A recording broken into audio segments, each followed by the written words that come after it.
আমি ভিডিঅ' দেখিবলৈ পাইছোঁ। আপোনালোকে নিশ্চয় জানে 2 দিনমান পিছত আমাৰ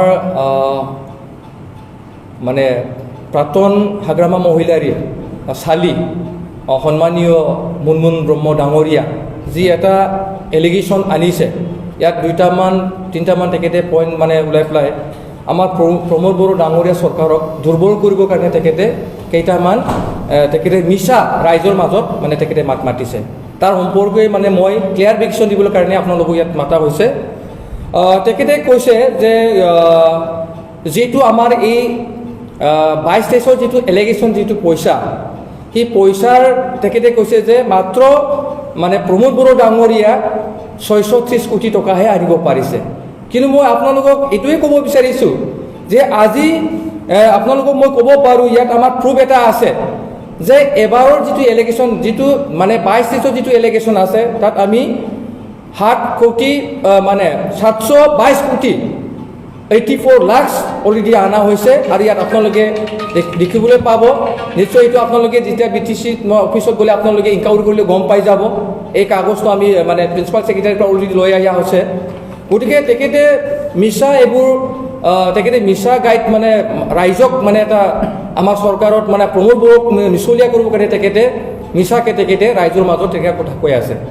আৰু তেখেতক মই এইটোকে ক'ব বিচাৰি আছোঁ, আৰু তেখেতে কৈ আছে যে প্ৰমোদ বড়ো ডাঙৰীয়া বোলে 300 কোটি টকা নিজৰ নামত লৈছে, এডুকেশ্যন ডিপাৰ্টমেণ্টত, তাৰপিছত ফৰেষ্ট ডিপাৰ্টমেণ্টত, তেনেকৈ নিজৰ ডিপাৰ্টমেণ্টত মানে 300 কোটি টকা তেখেতে মিছাকৈ আৰু ইমপ্লিমেণ্টেশ্যন কৰিবলৈ পৰা নাই বুলি কৈছে।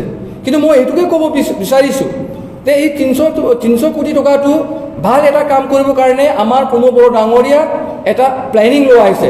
তাৰ মাজত আপোনালোকে নিশ্চয় গম পাইছে, তাত মানে CM তেনেকুৱা মানে যিটো 50 ছুপাৰ মিছন লঞ্চ কৰা হৈছে, ফিক মিছন অলৰেডি মিছন কিবা কৰা হৈছে, আৰু লগতে তেনেকুৱা মানে যিবিলাক দলং, যিবিলাক ৰাস্তা পদূলিবিলাক অলৰেডি কাম কৰা অলৰেডি প্ৰচেছ হৈ আছে।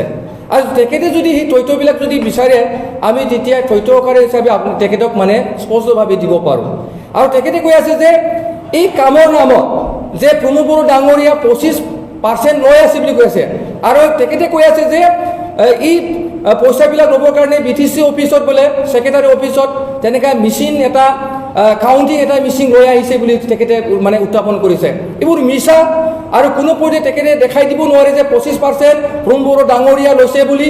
আৰু তেখেতে যদি এইটো যদি মানে প্ৰুফ দেখাই দিব যদি পাৰে, তেতিয়া মই তেখেতক মানে এটা সময় বান্ধি দিছোঁ, 10-12 ঘণ্টাৰ পিছত তেখেতে যদি এই প্ৰুফটো যদি দিব নোৱাৰে, তেখেতক কালি আমি অহাকালি দেৱৰগাঁও ব্লগৰ নহয়, যিমান আমাৰ ব্লগ আছে 40টা ব্লগত মানে ব্লগ, সেই ব্লগবিলাকে তেখেতক মানহানিৰ কাৰণে আমি এটা কেছ গজৰ কৰিম। আৰু এইটো আপোনালোকে এই কথাটোকে লৈ পেলাই আমি আজি এই প্ৰেছ মিটটো কৰা হৈছে।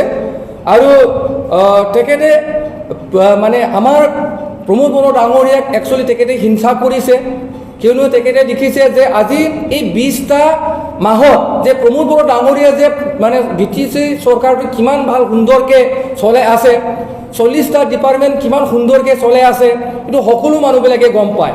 কিন্তু তেখেতে কৈ আছে যে মিছা মিছি এইবোৰ মানুহৰ মাজত মিছ গাইড দি পেলাই আজি তেখেতে জানলা মাল্লা এইবোৰ মিটিং মাটাঙত তেখেতে কথাবিলাক কৈ আছে।